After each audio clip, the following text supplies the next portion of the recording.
have a $20 donation from Spacey. As an IT tech at a hospital, I get to watch AGDQ and laugh in victory as my boss begrudgingly admits that I get to watch a video game stream because it is technically work-related. Your help keeps the good fight going. While I get to argue that you breaking these games with shenanigans is a good reason to watch, just in case a hacker breaks our system by having Mario jump through a solid object and then stream Twitch chat through an SNES. Can't wait for payday on Friday so I can donate more.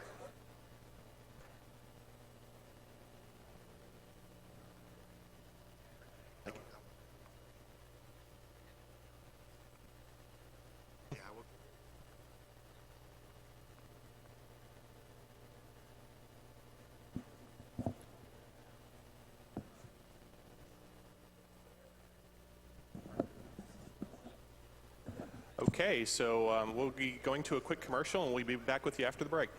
Thank you.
Okay, welcome back to AGDQ2015. I'm your host, Skybills, and coming up next is Commander Keen 4 with CapnClever.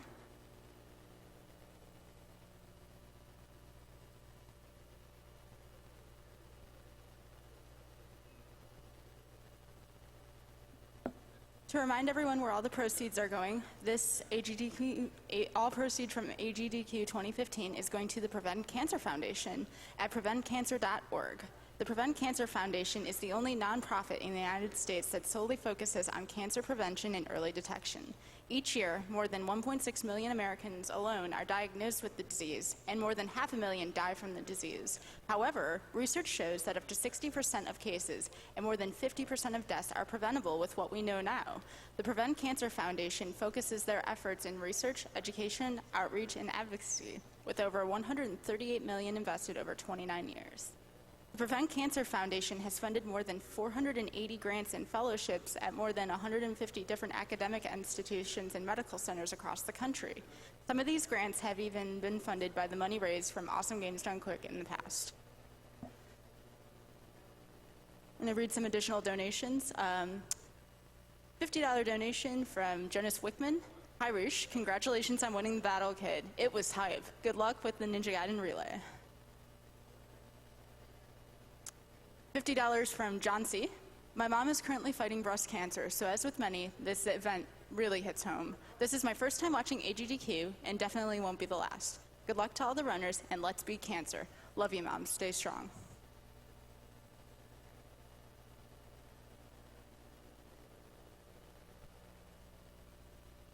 $5 donation from SC10.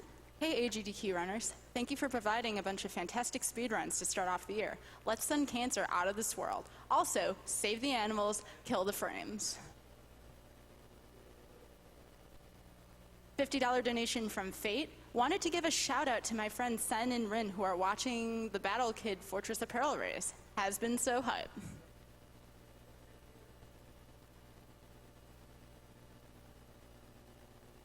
$25 donation from Faldeth. Let's save those animals and beat cancer.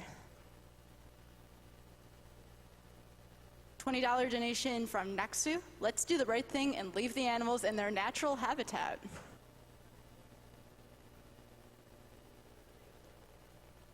$50 donation from AS Wolfwood. Every year of AGDQ, the animals have been killed. Let's save them this year. Save the animals hype.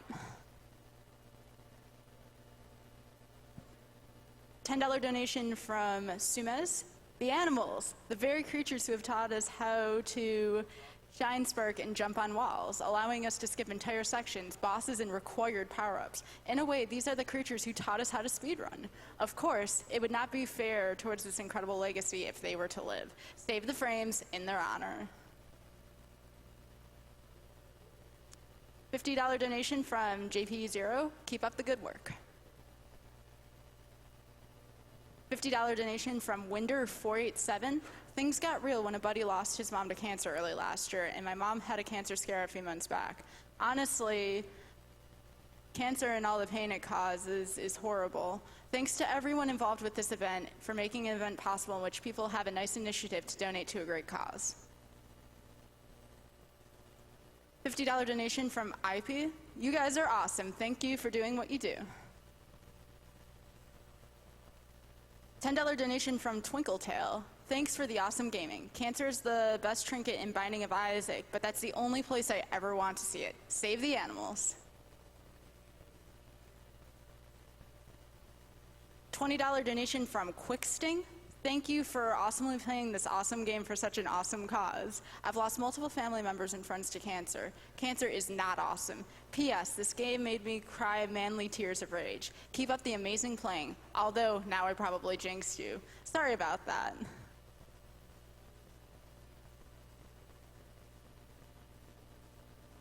$20 donation from Danny11. Big thanks to everyone involved in organizing AGDQ and the runners themselves. It always makes for great viewing. Best luck to all the runners. $10 donation. I love this event and always look forward to watching it. Gaming in its community truly is the best. $10 donation from Ruleth. Hi there, my first donation for AGDQ.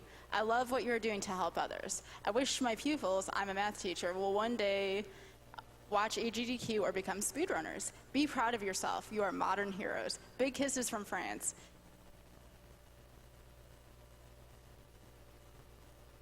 $20 donation to Pretty in Ink. Hi there, my grandpa passed away 6 years ago due to cancer, and here's to hoping this money will help others not go through the pain of losing a loved one. Love you, Papa. Also, I will donate 20 more if I see some hype.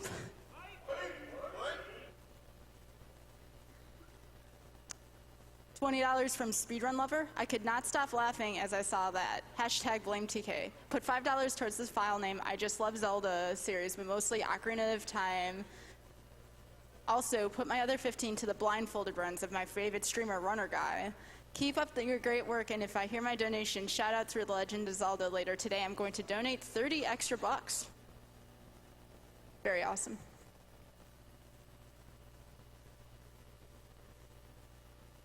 $50 from Tigrosaur. Hi everyone. Awesome event, awesome people. Let's beat cancer together. Put this money toward Runner Guy and his blindfolded Ocarina of Time speedrun. P.S. Can we get some high fives in the audience, please?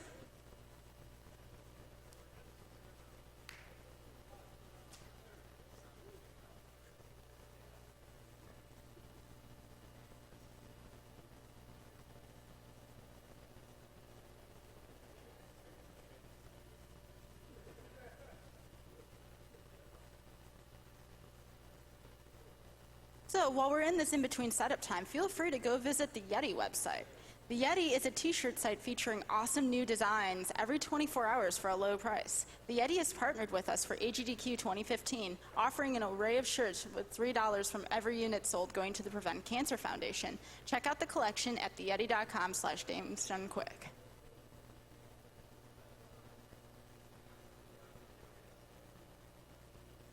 And also, if you want to use those emoticons on the Games Done Quick Twitch page, all Twitch subscriptions go 100% to the Prevent Cancer Foundation.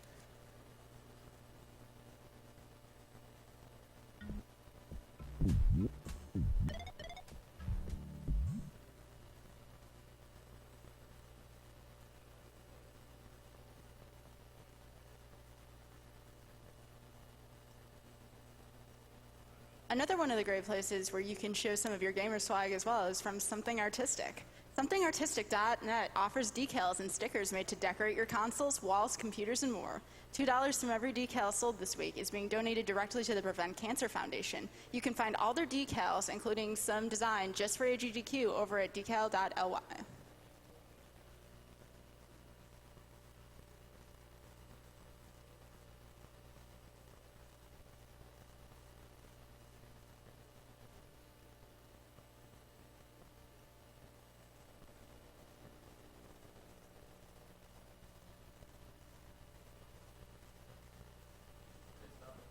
Hello, Check, test, check. 1, 2, 3.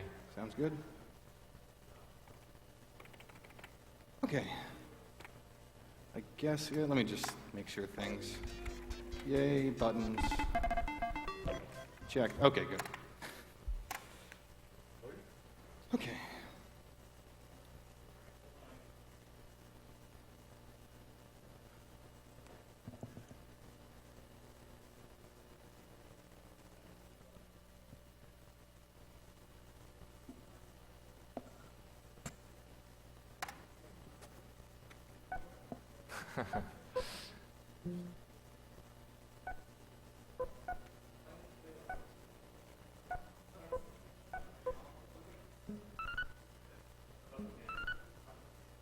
Gotta get that left spot. There we go.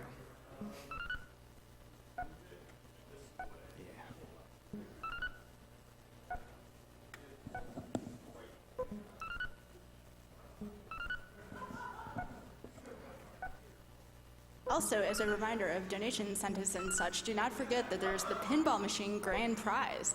Pinball Joe has donated a Swords of Fury pinball machine as a grand prize for AGDQ 2015. This is a chance to own your very own pinball machine at home and help an awesome charity. Because this is a very special prize, a minimum bid is $50 with up to 4 bids for $200. Pinball Joe has also provided pinball machines at the AGDQ venue for people to play. Throughout the marathon, you can watch AGDQ attendees speedrunning pinball for new world records at pinballdonequick.com or their Twitch channel, twitch.tv/pinballjoe.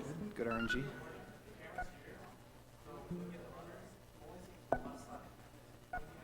Okay, we have some more donations here. $50 donation from Brucelet. As a video gamer and brain tumor survivor, it's great to see the support this event generates. Commander I could, Keen was one of the shift a little first bit games so I you can played as see a it kid, better. and I'm looking It forward only to sees the seeing left just side? how slow I was at it.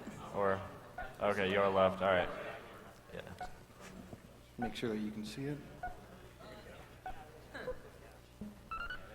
One last one here, $50 donation from Dime. Good luck to CapnClever and his Commander Keen runs. Let's hope the next ID Software game, Ultra Brutal Should I Doom move or am I 4, good? can live Okay. up to the past classics they released. Thanks, Dime. Dime's a good Doom runner. He was gonna play some Doom. All right, cool. Everyone. You could actually speedrun that paddle war game if you wanted. There's strats. I've never gotten like a perfect RNG or anything. Anyway, are we ready?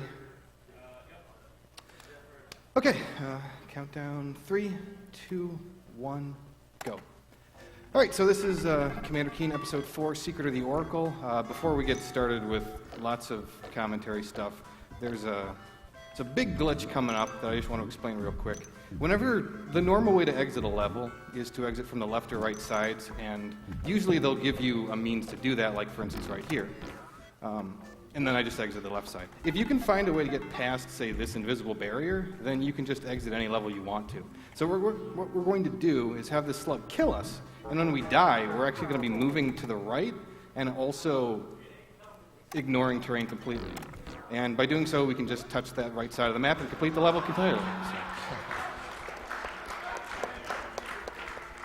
So that's called a death exit. Ironically, you can't actually be considered dead to exit that way, so the designers were smart enough for that. But what you can do is save and reload the game, and by doing so, you can... The game no longer thinks you're dead, basically. So you just save, reload, and then just clip through the rest, and you're good to go. So we're collecting the wetsuit, which we need to access the last 2 levels of the map, and at this point, we'll just be collecting a bunch of... council members. We call them oracles, the runners, even though they're activating the oracle, but whatever. I have behind me Cosmo, who worked on most of the routing for this game, so if he wants to just chime in with regards to certain levels. Yeah, sure.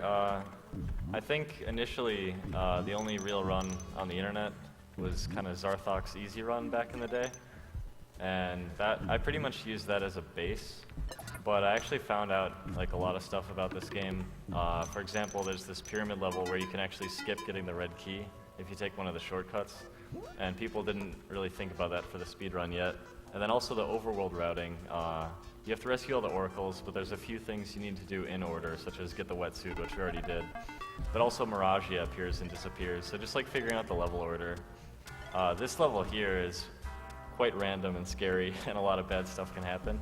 And so it's sometimes good to do this run getting this pyramid out of the way pretty early. But it can be kind of tedious with all the crazy deaths that can happen.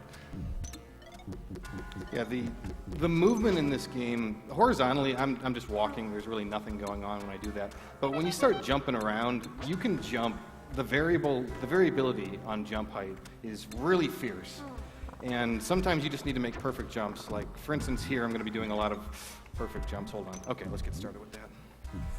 Whenever you jump in this game, you take like 1/10 of a second to do so, but if you can continuously pogo, okay, we're good. Then you just save, a few frames each time you'd otherwise have to jump. Yeah, the movement in this game is like, it's not too complicated, but like you can squeeze time here and there. Another thing you can do is like jump at a ceiling and have the ceiling kind of push you forward a few pixels. And that can be good for like making earlier elevator cycles and stuff, depending on what you're doing. Right, Cave the Descendant has that. So. And this is my least favorite level, although I definitely like it a lot better because of the red key skip, but there's a lot of enemies in this level that can get in the way. Okay, the sky pests were nice. Those guys are incredibly random. They can move in any of one of 4 directions, and they can change that direction like every half second. So where they end up, okay, that was really close. Where they end up is very random. So you just have to pay attention the whole time. The good news on this level, we have a platform cycle to reach, which is part of the red gem skip. And that takes, if you get to go through the level optimally, and great, this slug. Oh, good, I got a void boot. Nice. This level, if you get through it about optimally, you'd wait at the platform cycle for about 12 seconds. But there is so much bad luck that can happen in this level that you can lose all of that time and then some. That particular area right there, the enemy I was killing was called a poison slug, and the poison slug secretes poison randomly, which we just call poop. But if they poop, that costs you 4 seconds every time you can't get around it. So it looks like I got through the level pretty quick, so you just do this. Yeah, so you duck there and you get to the secret area. Totally skips the need to get the red key. 1, 2, 3, 4, 5, 6, 7. Okay, I think I'm going to wait on that. That would have been close.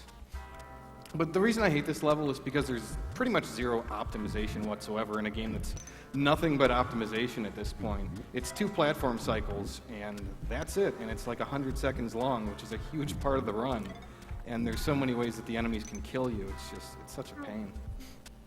Yeah, this level is kind of a level where you either succeed and beat it, or you kind of die, and that's about it. You don't really save a lot of time on this level typically. This would be a good time for just a couple of donations. We have 2 actually really big announcements right now. The first one is we have a $1,000 donation from Ray Branzero, who says, "Still great marathon. Keep up the good work, guys, and thanks to all who work for the Restream, French, German, and Spanish." Awesome. Also, we have hit the 250,000 mark. Oh, nice. Woo! Oh. Thank you to everyone in the stream, the viewers. Without you, this wouldn't be possible. So thank you so much for your generous donations, and we're looking forward to continuing AGDQ 2015. Right. So unlike the last level, this level has 0 RNG. I've just been messing up. So this level is usually just a part where you're not worrying too much about the run. There's a few jumps that you have to make really precise to get early platform cycles. The one platform that I dealt with earlier has like a half-second platform cycle that you want to get. Because this run is so optimal that is a huge time for this run. Yeah, then this room here is kind of scary. Lots of platforming and all these crazy mushrooms jumping around. Last one. Okay, got it. That was beautiful. That was awesome. Whew.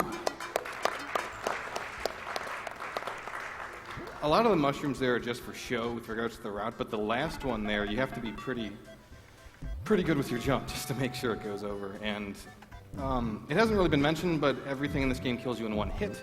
If I at any point die, I have to start back at the beginning of the level, and that would have been like a minute time loss. Okay. Whoa. Oof. Scary. Just take it slow.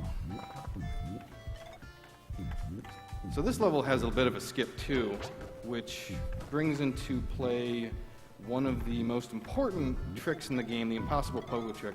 The jump I just did back there is, if you time your pogo and your jump at just the right time, you can actually get a little bit of extra height on that jump. And in doing so, you can reach places that you wouldn't otherwise be able to, and that is one example. We just skipped about, I'd say, half of the level in terms of movement just by grabbing the key early.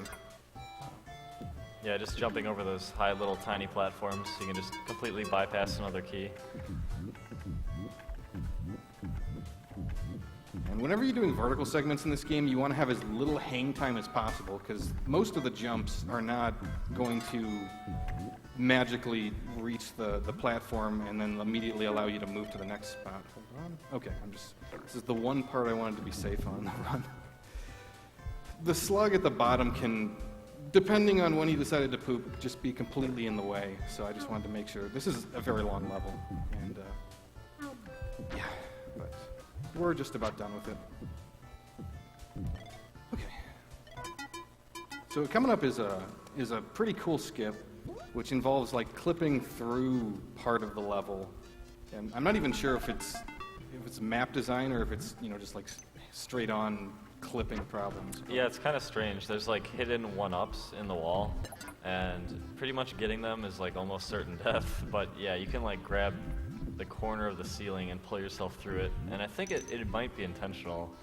But I didn't even know about it until the task came out, I think. Right. Like, I was not even aware of this. Okay. Let's see if I can get this. Dang. Yeah, that's the jump. It's pretty tight. I think I'll try it one more time. The rest of the run's been going pretty well. But, I mean, that's like 20 seconds right there. This game is very punishing if at any point you mess things up. Oh, and I forgot the slug. Gonna wait. At this point, I just gotta wait because my timing's off. Come on. Okay, got There it is. Nice. Phew. Unfortunately, I messed up the switch press. Oh, and I still got it anyway. Okay, great. Awesome. So the important point of getting that, I'm just going to wait. The important point of going through that clip is to reach the elevator that you activate by pressing the switch. So if you do special timing and get up to the blue key fast enough, you can save like 8-10 seconds there. Now this level looks really dangerous, but there's some really cool setups that make it almost trivial. So we're kind of up to that. Did Kane come up with this? I'm not sure like who came up with what. But Oh, okay. this jump here? Yeah, there we go. Yeah, like, I realized that when you climb up a ledge on version 1.0 versus version 1.4, like, the position it puts Keen in is slightly different. And on the earlier version of the game, the position it puts him in allows you to, like, automatically bypass that fire because he's in the perfect position. And right now, this is actually the last level. It doesn't have to be the last level. You can do levels in different orders. But it's better to do this level last because it's by the water, so you need the wetsuit. Yeah, And then- overworld routing, basically. Yeah, it's just overworld routing. It's the only level with swimming physics, and unfortunately you have to mash the button really fast to swim fast, and then dodge these guys. Iconic video game enemy, the dope fish. Got it. Okay, phew. That's one of the harder ones to get past. Yeah, dopefish is the second dumbest creature in the universe. Its thought pattern is swim, swim, hungry. Yeah, this game has quite a bit of lore. They have like a whole little like enemy guide and everything. It's pretty cute. Okay, I gotta be quick on this one. Yeah, you pretty much, ideally, you'd mash this entire level because the only way to go fast is to press the jump button and, oh, time. Time. Sorry, time. Nice. Nice. That's good. Yeah, it's a really fast run, so it's hard to talk about everything. But basically, you have to mash that entire level, which is a minute long, and ideally, you do it every single frame. So, that's Commander Keen 4. Commander Keen 5 will be in just a bit, but at this point, might as well head off to the host for some readings. Thank you, and great job again, Captain Drake. We have a $20 donation from Egg Bagel saying, I love Commander Keen. Nothing like seeing a speedrunner smash through a game from your childhood. Save the elders and save the animals. Have a $20 donation from Anonymous. Commander Keen 4 was the first DOS game I ever beat, but it took me way longer than this. Wish I knew these tricks back then. $35 donation from Ice Mask. Having lots of fun watching my first live AGDQ. Keen 4 was the first game I ever played, and I still get freaked out by those crazy blue mushrooms. Awesome cause and awesome runs. Thanks for doing what you do. Oh, right. What was it, 1113?